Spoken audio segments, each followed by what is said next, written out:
Well here. Hello, everybody. Welcome back. Thank you for joining me.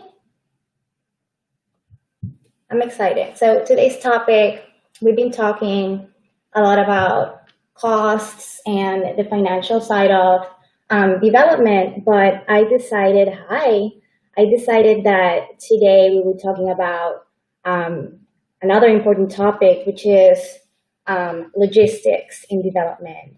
You know, keeping accountability and basically the whole fit and pattern making process. And how does technical designers and designers like yourselves will be working together so we can get your product out there. Okay, so while everybody is still joining, I'm gonna go ahead. I'm sorry, I'm looking at two different cameras here. So you're gonna see me looking up and down. I'm gonna go ahead and introduce myself. And after that intro, we will be jumping in what this is going to be all about. So, hi, and thank you for joining me. My name is Nicole Melendez, and I'm a designer specializing in technical design and pattern making. And my business is partnering with the Makers Row and the embark.live platform, which is an online community that connects entrepreneurs and small businesses to business category experts. I pinned the link below, so you can get connected to the Embark Live as well as reach out to me at Makers Row. Welcome, everybody. For those of you who are new today, really quickly, the main focus of my business is to help bridge the communication gap between concept and sample. The way we do that is by helping designers create the foundations needed for factories to develop samples or even bulk produce a line. That includes pattern making, tech packs, graded specs, which are sizes, fit development, construction information, and technical design related, as well as working with your factory or your production team. Can everybody hear me okay? Can I have a little thumbs up to make sure that everybody can hear me absolutely fine? Yes? Okay. So just as a friendly reminder, this live is being recorded via Restream. Thank you, Maren. And if you miss some of my points or if I miss some of your questions, you can replay the live by going to Makers Row IGTV or to Facebook, and you can play and pause as many times as you like and reach out to me with any questions, whether via Makers Row or you can reach me out via IGTV, the Facebook. Feel free to reach out to me. My link at Makers Row is makersrow.com/Nicole-Melendez. Okay, so today we will be talking about how to effectively go through the pattern making and the fitting process to meet strict deadlines, as you guys know, and keep both ends accountable, both you guys, the designers, and myself and my team as the technical designers and the factories we're going to be working with. And the aim of today's topic is to help you keep the development costs under control, as well as answer important questions on keeping accountable to deadlines or timelines, while the product development team materializes your idea. So let's dig in. I changed the position of the other camera. So the guys at Facebook and YouTube are gonna mainly see my forehead. So I apologize about that. So the fitting process, let's go through it really quickly. Starts after the first pattern is drafted and a sample is cut using the first pattern draft. The fitting process usually goes through two to three rounds of sampling per style. That would be the first fit, the second fit, and the pre-production sample.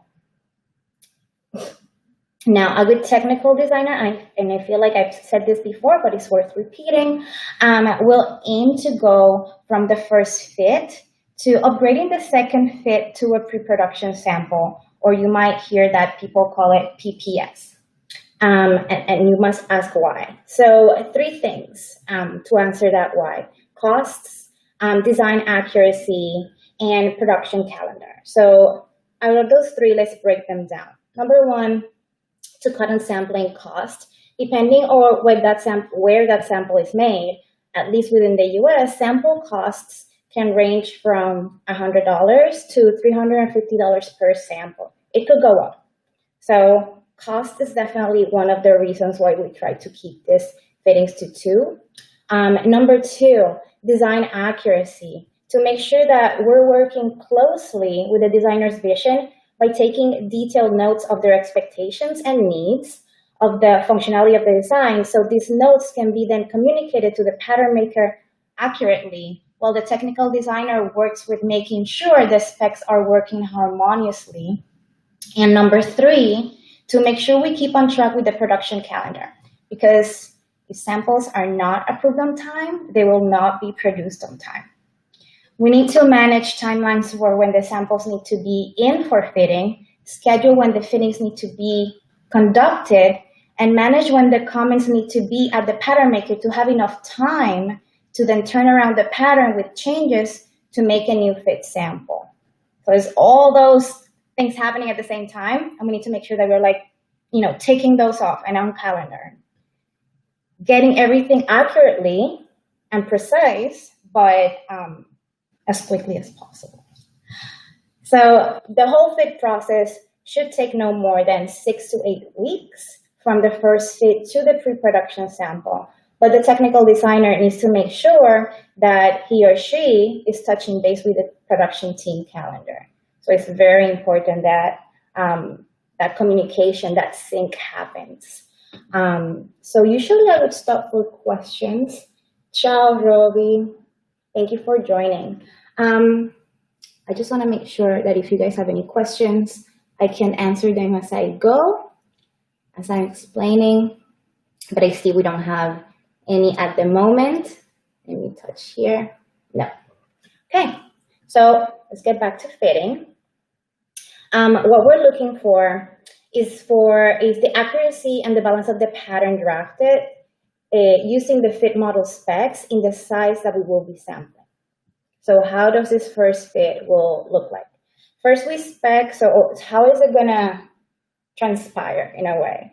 So first what we do is that we spec the sample by laying it flat to corroborate the specs in the original pattern versus the ones in the zone sample. So differences are going to happen or could happen. So we need to see if it's a pattern issue or if it's going to be a sample issue. But we need to make sure that we spec that sample before it's placed on the model. Next, we place a sample on the model, and then we analyze how the sample is falling on her. We need the designer's input in this because my job is to apply my technical knowledge for the style to look how the designer wants. But if there's any pulling of the fabric, we will need to make strategic cuts to release that tension. So I need your input as well as my technical design knowledge and how are we going to solve this. So it's a team effort, basically. The amount that we will be opening up, if we need to cut anything open, we need to add it on the pattern and revise all the specs related to this area. If there's any sagging, this excess fabric, we need to pin it and therefore remove from the pattern and balance on all other related areas. Hi, I'm gonna make a quick stop because I see a question. We're pleased to introduce ourselves as a leading manufacturer and exporter of sportswear and activewear accessories. Hi, thank you for joining. Okay, so I'm gonna continue. After the tech designer is done pinning and making all those notes as well as taking pictures of the models from back and side, the sample needs to be prepped to go to the factory or to the pattern maker to make those changes on the flat pattern. This is where the communication is key among the team because not everyone not everyone in the team basically speaks the same language, right? We will need both notes and the physical reference to clearly communicate across the board.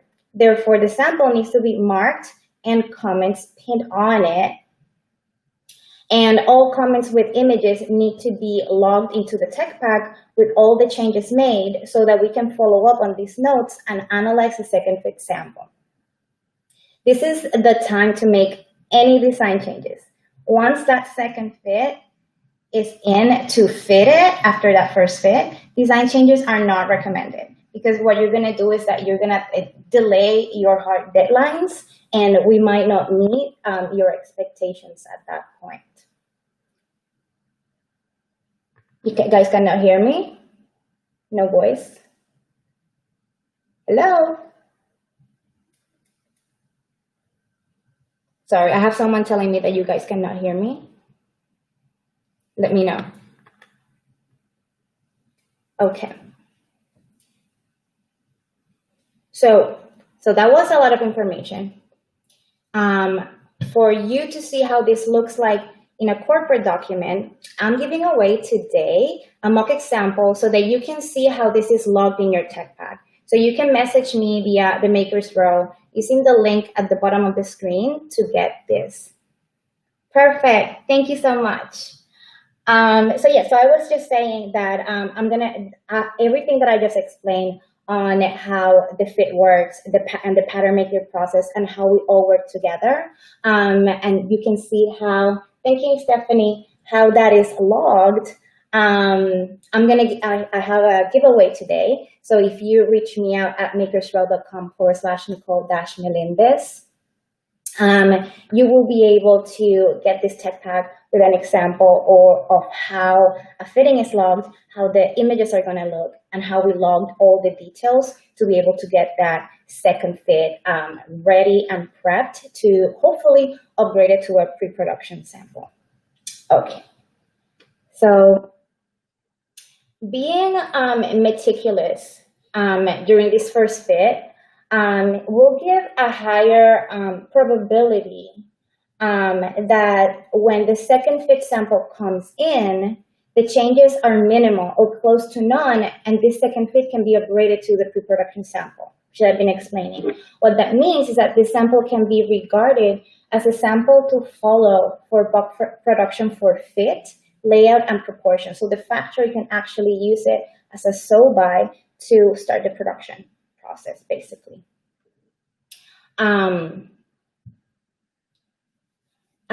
That's it. Everything that you will be producing will be a reflection of how this fit sample looks like.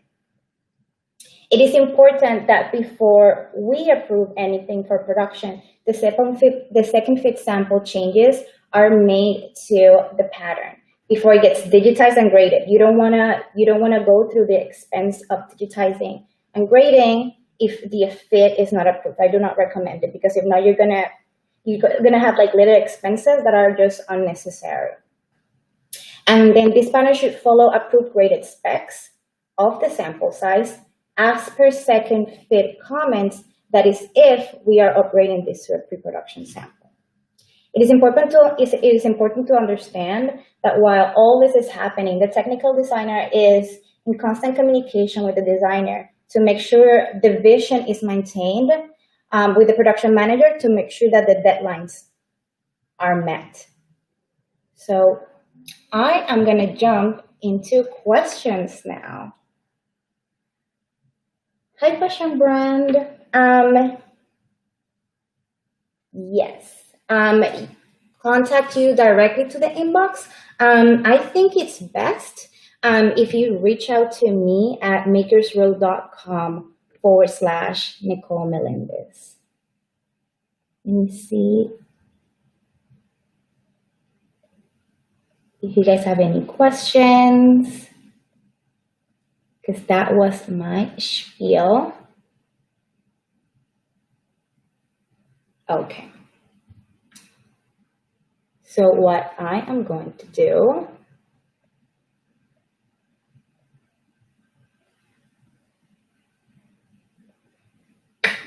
Hi, Maren. Question, is it an industry norm to do 2 fittings, or does this change by designer? No, the norm is usually to do 3. You have the first fit, the second fit, and the pre-production.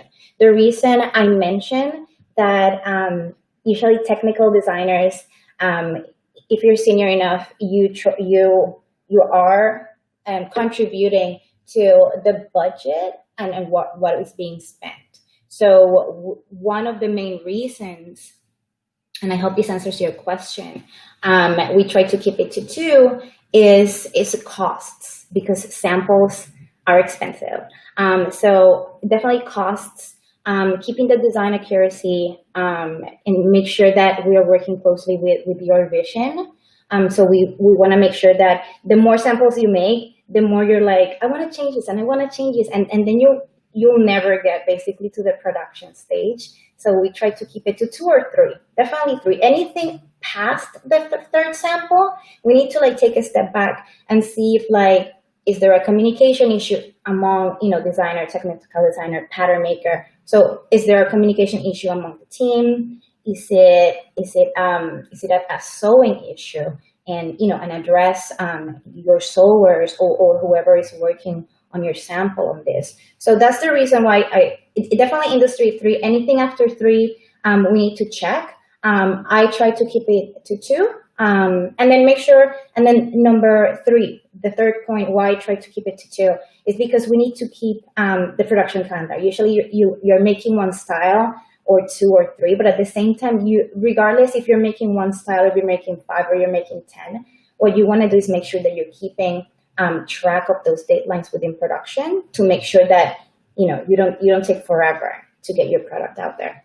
Hope that answers your question. Another question: how do we determine what all needs to be in a tech pack when manufacturer hasn't been finalized yet? So what needs to be in a tech pack? So that happens to be one of my specialties. Usually in a tech pack, you have, it's an instruction manual on how to make this garment. So if you're working with a technical designer, you will have, and you can have a development tech pack and an almost done finalized tech pack, because we will develop a graded spec for you. So it is very important to have a technical sketch, and it could be 2 or 3 views, depending if you need to show the inside, usually for jackets or anything that has inside construction, pockets, whatever you need to do an inside view. So you have your technical sketches.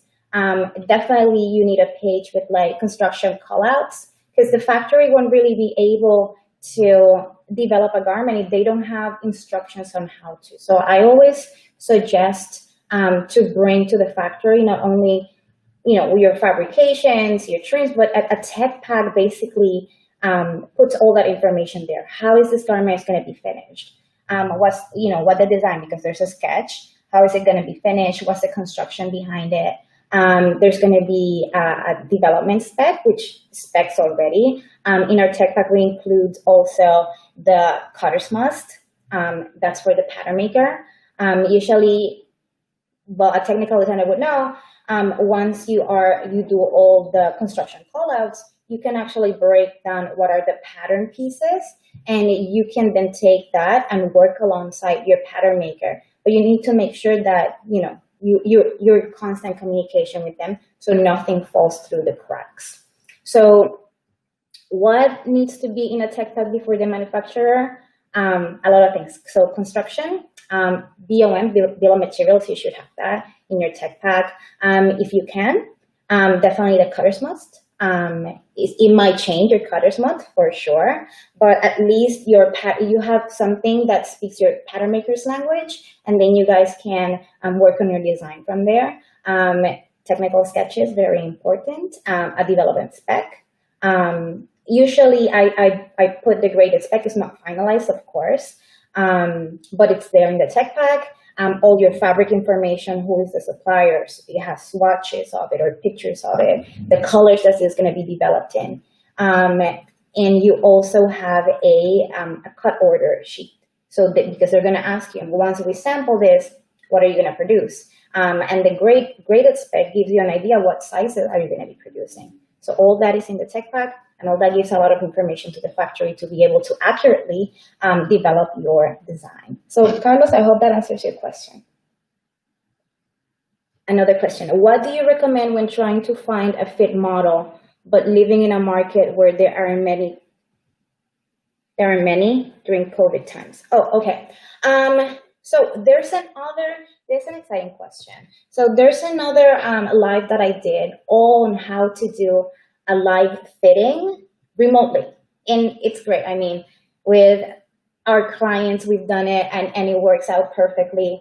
But what do I recommend? So if you have, if you are your model specs, you have specs where you want to do your sample size from, we can use you as a model or a friend or whatever. Definitely, I'm not going to go in detail on it, on how to do it here, because it's definitely in that live. So you can reach out to me and I can forward that live to you if you want.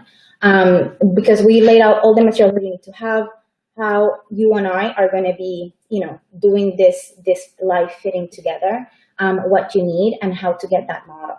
But basically, you can use it yourself if you cannot get an agency to do this. So hope that answers your question.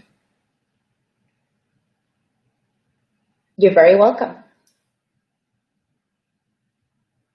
Okay, so if there are not, I don't see any other questions pop here. If you guys don't have any more questions, please reach out to me at the link below so that you can get your giveaway and that example of a tech pack of how, we basically log in all the comments and the pictures and everything related to how to effectively do this in a timely manner. Yes, reach out to me and definitely I can forward that live to you. It was an amazing live. And yes, remote fittings are not an issue. It gets the designer, the models, and I even linked in the other day somebody that had their target client, so they could also pitch in during the fitting. So it was very interesting. Yes, thank you. All right, guys, thank you for joining in. This was a lot of fun today. But all right, our time is up. But I hope that the fitting process discussed today sheds some light in how exactly a technical designer manages the fitting process and what it can do for your apparel line. So once again, thank you so much for tuning in at Makers Row and the Embark Live platform. And make sure that you click on the link at the bottom of the screen, both in that screen and in this screen, and join. And here you will find many experts that are available to you to help bring your product to market, like myself. So you can reach out to me on the Makers Row site at makersrow.com/Nicole Melendez. So I'll see you guys next week. Have a great day. Bye.